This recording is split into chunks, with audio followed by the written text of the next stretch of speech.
This is David Dubal, and on this program and on the next program, I have a special treat because my guest is one of the great American musicians, a concert pianist who has had one of the great careers in American history.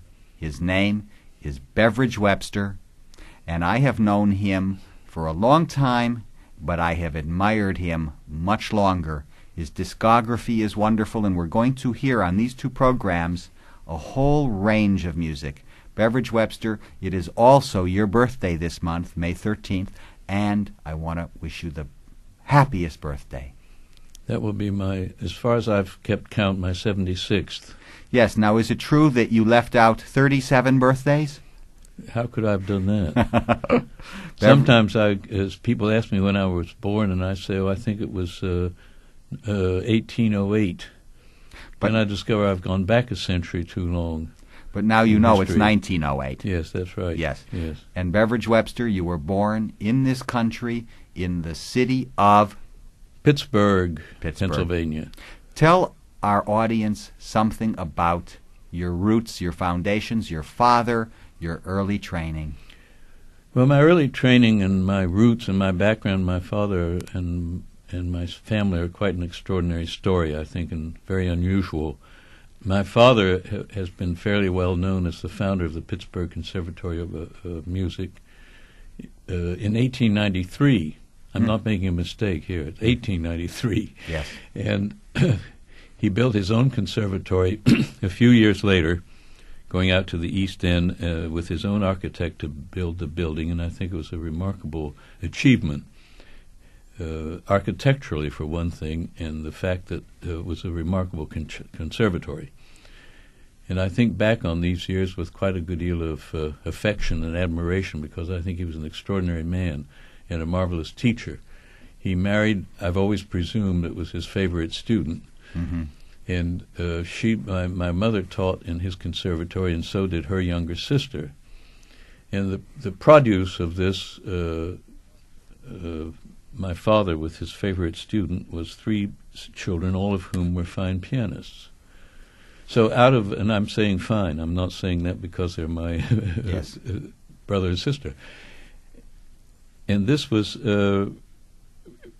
something quite extraordinary that I didn't realize at the time. I've wondered occasionally since if it had been later, my father might have sorted us out a little bit into a chamber music ensemble, like a cello and a violin, but and I think it's important. It's hard to give you the background in just a few words, but I remember, in retrospect, the thing that astonishes me was that we had no records, no television, no radio. All the music was in the house, and what we now have to call live music. Yes. And I was extraordinarily fortunate in the live music that I heard, and my sister and brother were too. That maybe particularly because there was no Pittsburgh Symphony during those years.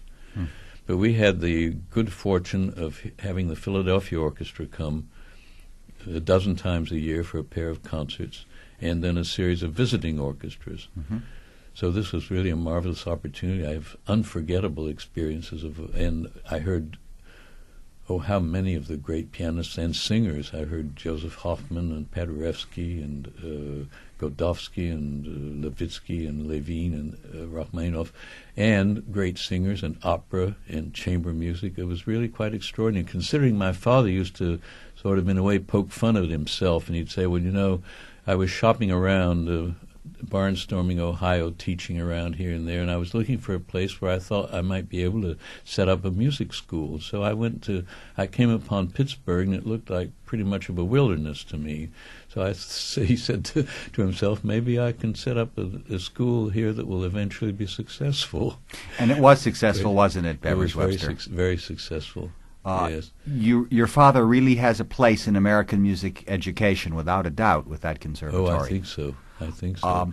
And I've said it many, many times, and I cannot repeat it too much, that I wish every student who comes to me now had had the same training I had when I was not only a child, but from the time I was 5 until I was 14. He taught you himself? Yes. Your father had plenty of time to yes. He must have been some teacher, because as I know you are some musician. Yes, he was a marvelous teacher. And when I think back on the ways that he taught me, he always claimed later that I didn't need much teaching in the way of ear training and sight reading and so on, but I still remember the great care that he did with certain ear training jobs he did on me without my looking. It's sort of a game, but not just to make everything fun. It was serious, and he made it enjoyable to me. And the better I got, the cleverer he was at making it more difficult. Mm-hmm. He'd play a certain chord like G sharp, or say F sharp A C, and I'd give him one or two times the right answer, and then the next day or 3 days later he'd come back and call that note G flat. Mm-hmm. And I said, but that's wrong, isn't it? Really? No, he said no. He said it won't go in the same direction. Beveridge Webster, how long did your father live? My father lived until 1927. Mm-hmm. So then he saw you, so to speak, off to France in the rest of your education when you studied with Nadia Boulanger and Philippe and so forth. He lived long enough to also see your debut and your first successes in America then, right? No. He didn't? Not public. Only my first successes in America were at his school, where I had printed programs and an audience of 200 or 300 people, but not my official debut in Paris. He died the year after I got my first prize at the Paris Conservatory. Was your brother older or younger? A year younger. Uh-huh.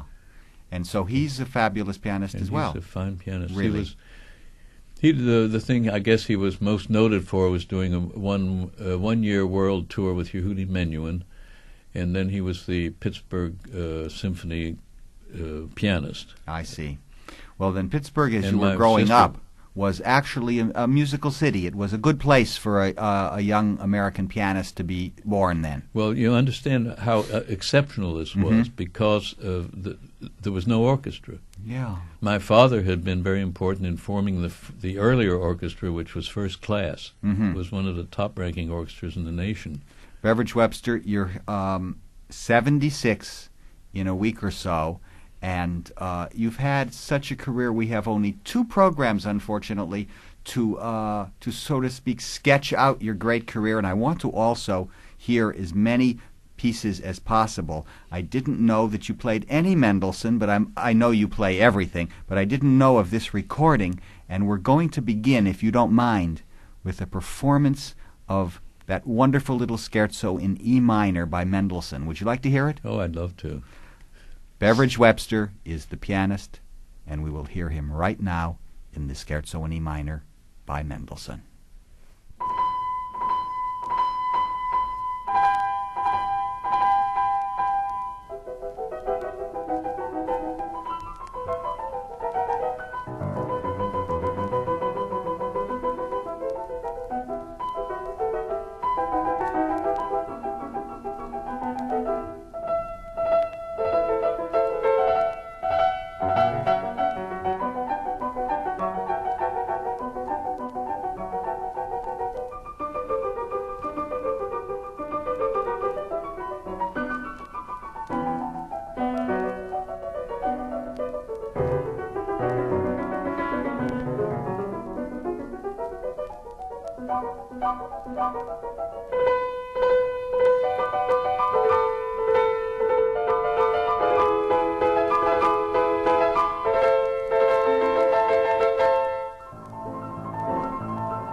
We have just heard Beveridge Webster in the Scherzo in E minor by Felix Mendelssohn, and we will be back right after this message. Perhaps there'll be two messages, Mr. Webster, but we will be back. So hold on, and we'll follow, by the way, with a Weber perpetual motion, something you play marvelously.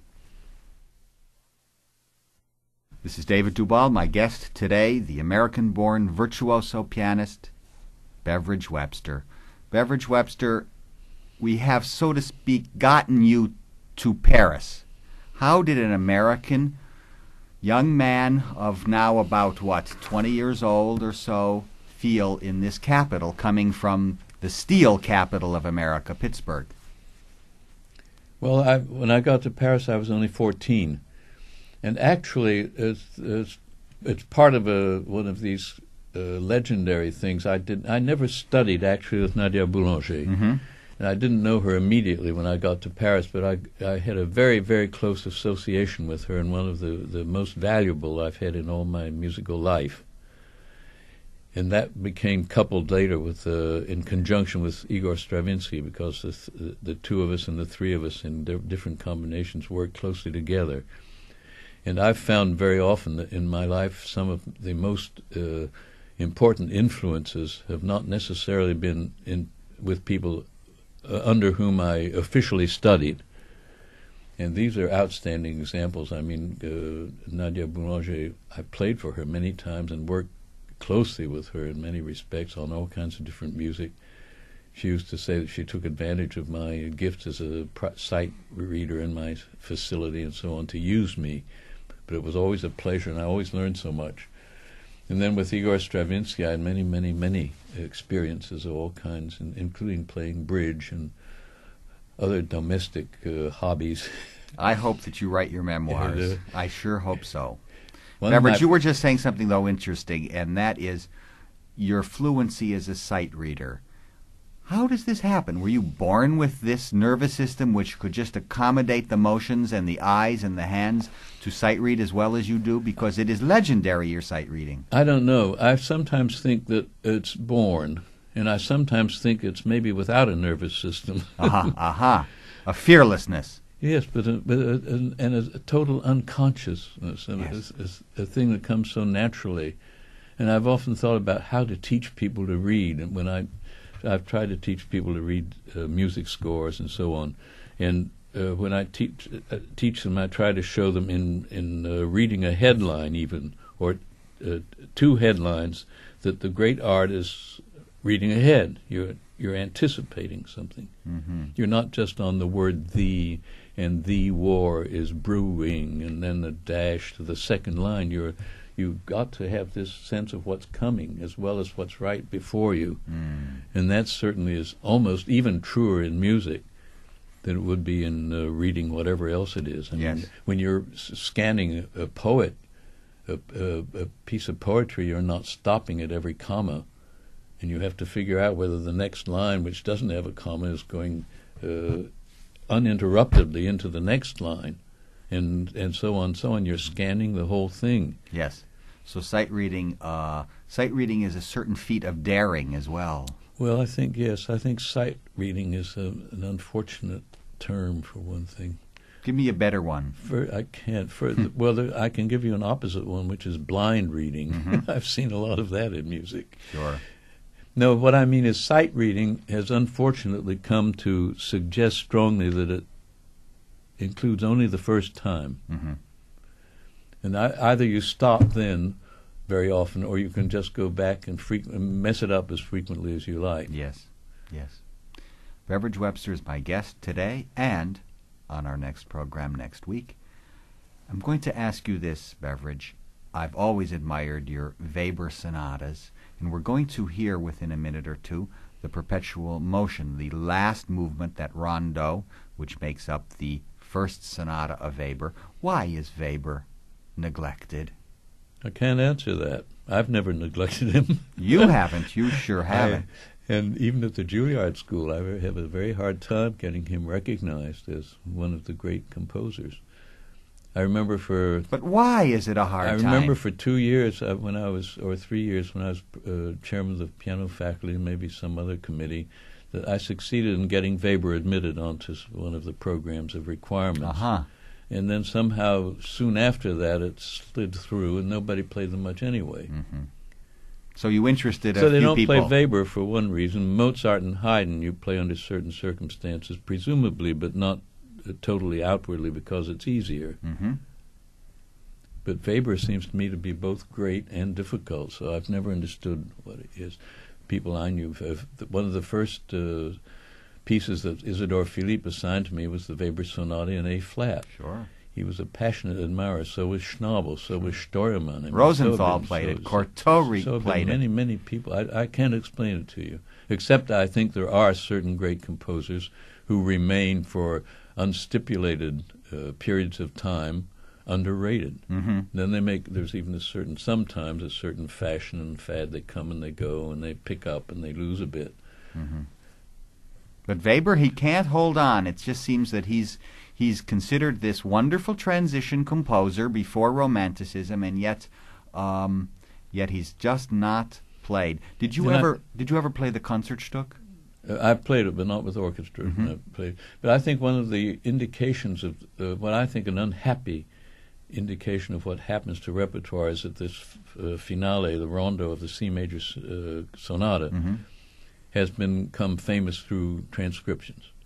Yes. Nobody bothers even to know the rest of it, or any of the other sonatas. They play what has been called and come to be known as perpetuum mobile.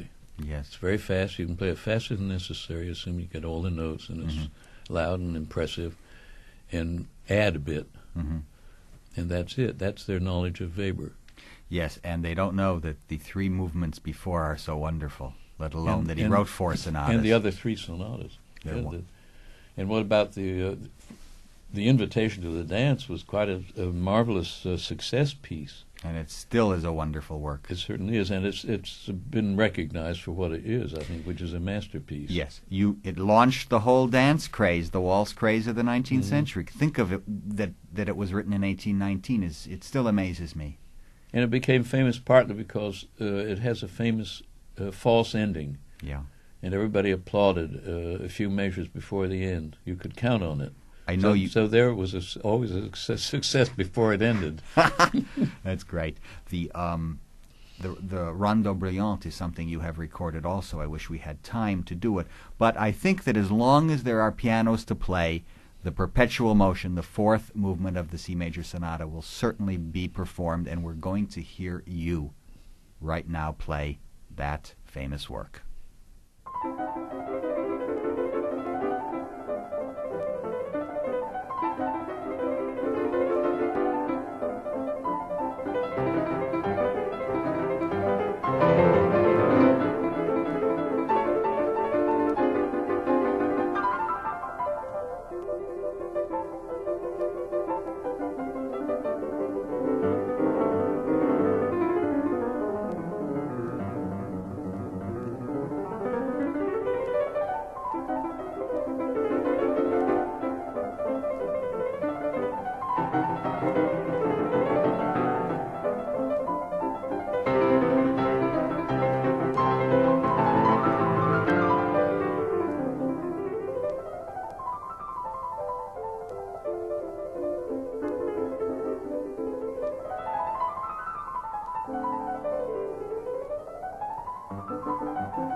You have just heard the wonderful fingers of Beveridge Webster and his mind as well at work in the perpetual motion of Weber, the finale of the C major sonata by that master. Right after this message, more discussion with the great Beveridge Webster. This is David Dubal. I am back. My guest today is Beveridge Webster. It is his 76th birthday, but you are so young a man, you know. How do you maintain the wit, the spirit, the constant teaching schedule that you have at Juilliard? And, of course, recently you played 3 gigantic recitals at Merkin Auditorium, including the Hammerklavier, a specialty of yours, the Carter Sonata, which you taught to people like Paul Jacobs. You have done so much for contemporary music. Was it just a natural thing for you to play contemporary music? Well, I think the natural thing for me to do, and has been pretty much all my life, is to cover as much music as I possibly can that attracts me and seems to me worthwhile spending time on. Now, this of course, is in a way, is kind of a gigantic statement. Yes. But it's always been my, as far as I can tell, it's always been the thing that prompted me forward, was, and certainly in teaching. I've never felt that teaching was in any way, as it often was, considered a secondary fulfillment of some kind. Mm-hmm. That you taught if you had failed to be a first-rate pianist or a successful virtuoso or whatever. This seems to me a totally perverse way of, and I think fortunately it's not as prevalent as it used to be. I understand that. You have taught generations now, really, of wonderful pianists at Juilliard. Mm-hmm. It's been quite a career there for you, hasn't it? Well, I think what gives me the greatest satisfaction in studying my students as the time goes on is after the first 20 or 25 years, to see how they're progressing in really serious terms and on serious levels, and being successful and productive and constructive in whatever field they're working in, including a lot of very important teaching jobs. And I'm sure they're teaching well in chamber music and solo work. It seems to me to be a very progressive thing. But I think very often we make the mistake of judging these young careers too soon, Mm-hmm. prematurely, Mm-hmm. and there can be great disappointments here. Mm-hmm. This, of course, is a very important issue, and one that you can't solve just in a few phrases. No, being a young musician in this society, in this world, is a very, very difficult, sensitive, and I would say an amazing topic Mm-hmm. of conversation, because everything is expected to happen so quickly to them, and everyone is very different, and they have to be able to sometimes be very patient and watch closely their own development instead of, having someone else judge their development. There's also, I think, a point in many young careers where it's extremely difficult for them to really understand what's going on themselves, Mm-hmm. because so much of it seems to be decided from the outside and through opinion, Yes. critical and other, and the amount they're paid for a performance. I mean, this is It's so complex with when the you competitions now. when you consider though what the front-ranking young virtuosos make compared to the millionaire professional ball players, it's nothing to be compared. Yes, I was very sorry when I turned down that $3 million contract to pitch for the Cleveland Indians. You know, do I have time to say something? You else? sure do, I Beveridge. want to say that on this that I remember years later when I found out that Babe Ruth had been unable to understand why he should be paid for playing baseball. I remembered having said to my father years before, he expressed this later, that I had said I was so surprised I didn't understand why I should ever be paid money for playing the piano. I almost said paying the piano.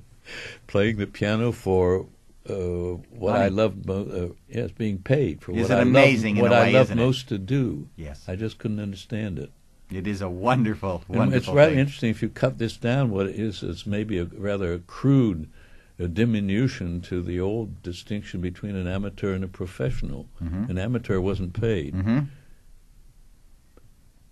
But the critical acumen on this came to mean that the amateur wasn't very much good and the professional was. That's a shame.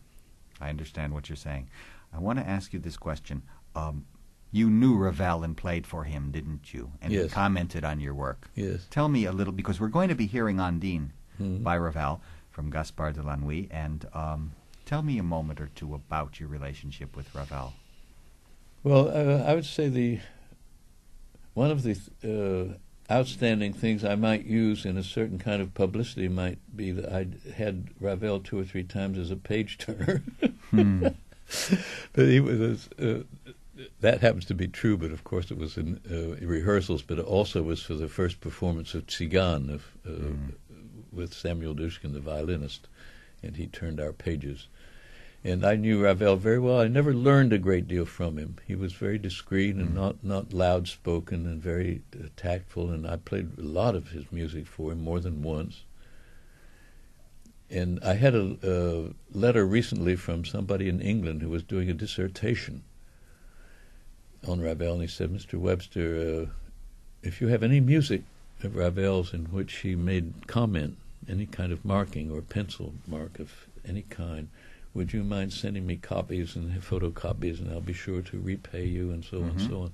Well, I had to write him back. I was rather happy to be writing back that I had no marking whatsoever of Ravel's in the music I played for him. I remember many things that he said.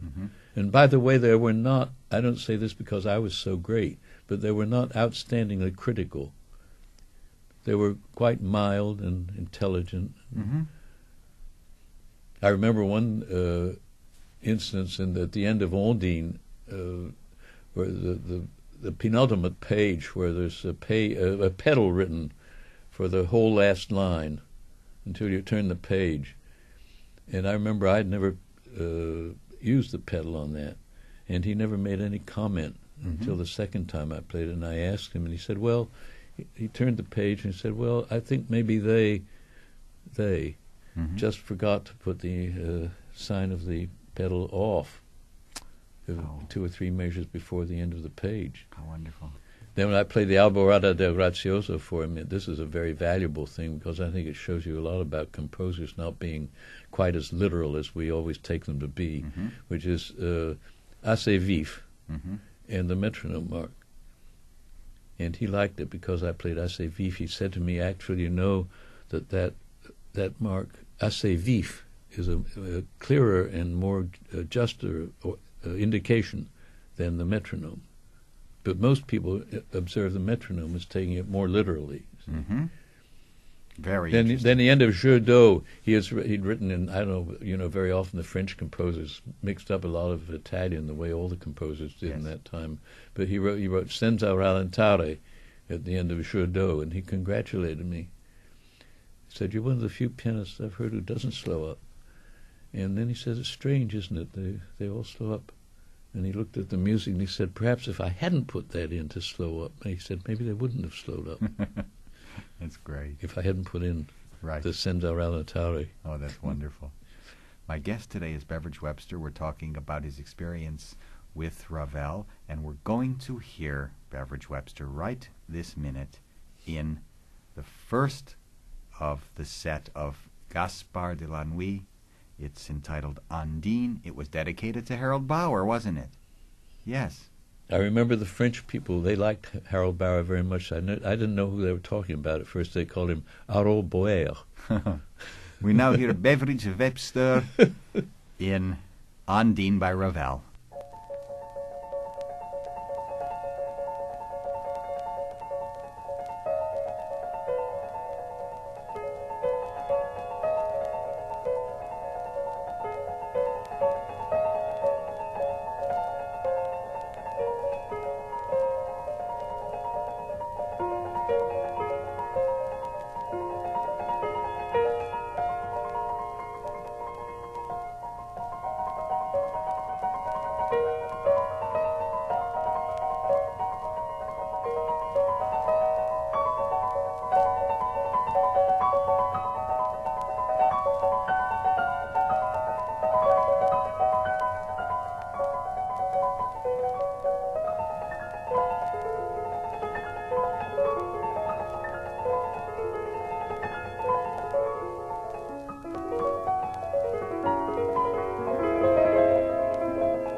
Oh, what a piece of music that is. Ondine by Maurice Ravel in the hands of Beveridge Webster, who is my guest today on this program. And Beveridge, we have to get in at least 3 pieces, so we're going to just talk a few seconds in between now. Chopin is a composer that I would say without him the piano may well be in jeopardy, wouldn't you say? Well, starting when? Starting when he started writing or finished or since or today, I guess it is. Yes. Well, without that output. Yes, it would be difficult to imagine the repertoire without Chopin, certainly. This is a performance of the C-sharp minor Etude, Opus 10, number 4. It certainly is a healthy technical test. It must have been in 1830. It certainly is today, isn't it? Yes, you find it on so many jury requirements and contests. It's one of the first big pieces they learn to play fast, and sometimes too fast and sometimes too loud, but it's a requirement. I love the way you play it, and we're going to hear it. I think it sounds so wonderful after Ondine. Let's hear Beveridge Webster's performance of the Opus 10, number 4, the Chopin Etude in C-sharp minor.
This program and also next week, Beveridge Webster is my guest. Mr. Webster has had a career, well, I would say he has one of the biggest repertoires of all time. And perhaps that comes from what we were talking about, Beveridge, that you're a wonderful sight reader, so music can come to you very early in your experience with it, and then you seem to just eat it alive. You've never had memory problems either. No, I think memory and sight reading have to be closely connected with certain other elements that seem to me even more important. For instance, I think I've always had an insatiable appetite for music. Mm-hmm. And I had a time in Paris when I would get out 4 scores of operas a week, and 4 scores every week, and I'd study the score, and usually there again I had the good fortune of being able to see the opera soon after I studied the score. Mm-hmm. I'd take back the 4 and get out 4 more for the next week, and the same thing with chamber music. You think piano students today lack that kind of, generally speaking, that kind of appetite? Generally speaking, I think certainly yes. And how come that is? Because the musical appetite really is something that the more you feed on it, the more you want. Is it because maybe in the early training there wasn't this curiosity bred? I think a large part of what you're asking me right now is certainly back there in the beginning. Mm-hmm. In the early start and even later. I mean, I've said so many times when I mentioned my father with ear training, where I don't think I needed ear training, and I think many people, I did have ear training, but it happened to be perfectly adapted to what I needed. Yes. That isn't what happens. Yes. And that's why I think that we get into what seems to me still a somewhat incomprehensible situation of students having third and fourth year ear training in their teens and 20s. I've often said that this is, of course, an easy little formula that I've invented, but it's pretty close to the truth. A certain part of the truth is that take my experience with playing with orchestra, that I'm far happier to have played close to 70 different pieces with orchestra, let's assume once each, than to have perhaps played only one piece with orchestra 70 times. I understand what you're saying. We spoke about Ravel before, and we spoke a little about Stravinsky. We're going to hear your performance of Stravinsky's piano rag music. But I didn't ask you the question, did you like Ravel? Did you like Stravinsky as human beings? I liked him enormously. And I think I can really say without any kind of braggadocio that we were close friends, and I admired him very much, and I loved him. And he admired me so much, and I just was... I was flattered to death for one thing, but I started my relationship with him hardly believing that I could know him. Then he'd send me a postcard and say how sorry he was to not have heard a certain concert. And he said, you know how I feel about you, and I thank you for everything you're doing for music. Oh, that's and wonderful. Then another thing I treasure is must have been in the early 1930s, he telephoned me one night in New York, and he said, look, I need somebody. I don't know anyone else in New York who could do this for me. And I'm in an emergency situation. Would you have time and be agreeable to correcting the orchestra score of Jeu de Cartes? I guess we call it just card game. So this is, I think, typical of the kind of thing I've been nurtured by in my music and my musical life. That's very touching. I mean, and the fact that Stravinsky had great faith in you, it's too. enormous. Your recording on Dover of Stravinsky is a famous recording, and we're going to hear your performance of, and it's a wonderful work, the piano rag music of Stravinsky, the artist Beveridge Webster.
A perfect performance of the piano rag music by Igor Stravinsky.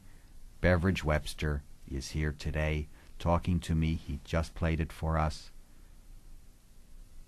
Rachmaninoff, did you know him at all? No, I didn't know Rachmaninoff, but I heard him play several times, as I said before, as we have to say nowadays, live.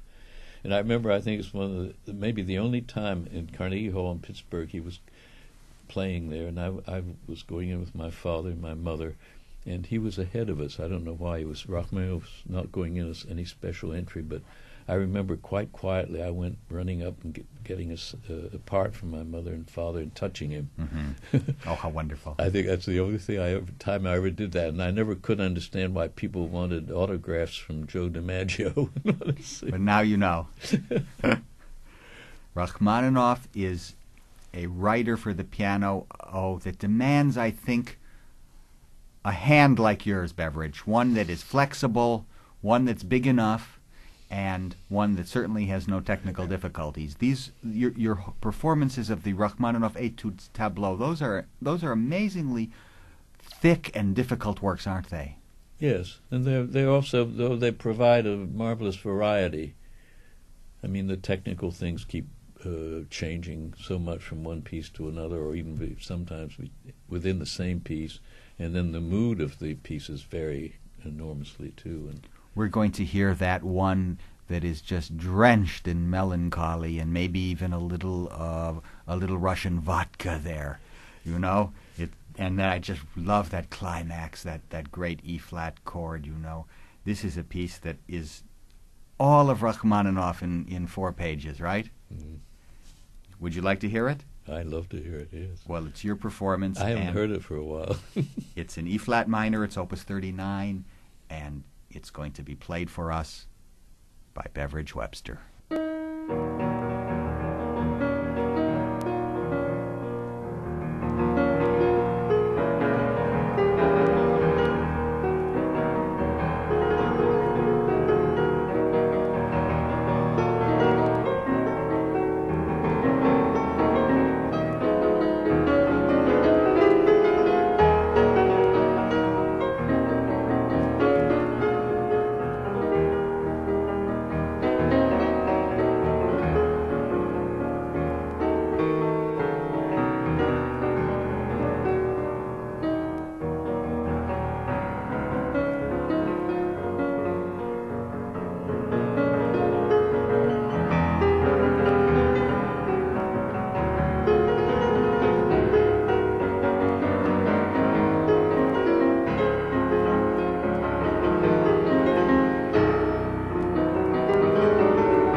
Oh, that is some heated work in E-flat minor, the Etude Tableau, whatever the picture that Rachmaninoff wanted to paint. I think you expressed it beautifully, Mr. Webster.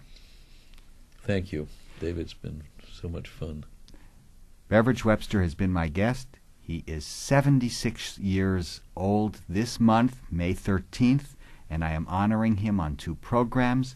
Next week we will have the second one, and on the 13th we will also have an anniversary concert devoted to the art of Beveridge Webster. I wish you happy birthday, Beveridge. Thank you, David. It's been a pleasure to be here. I loved it. This is David Dubal, and thank you for listening.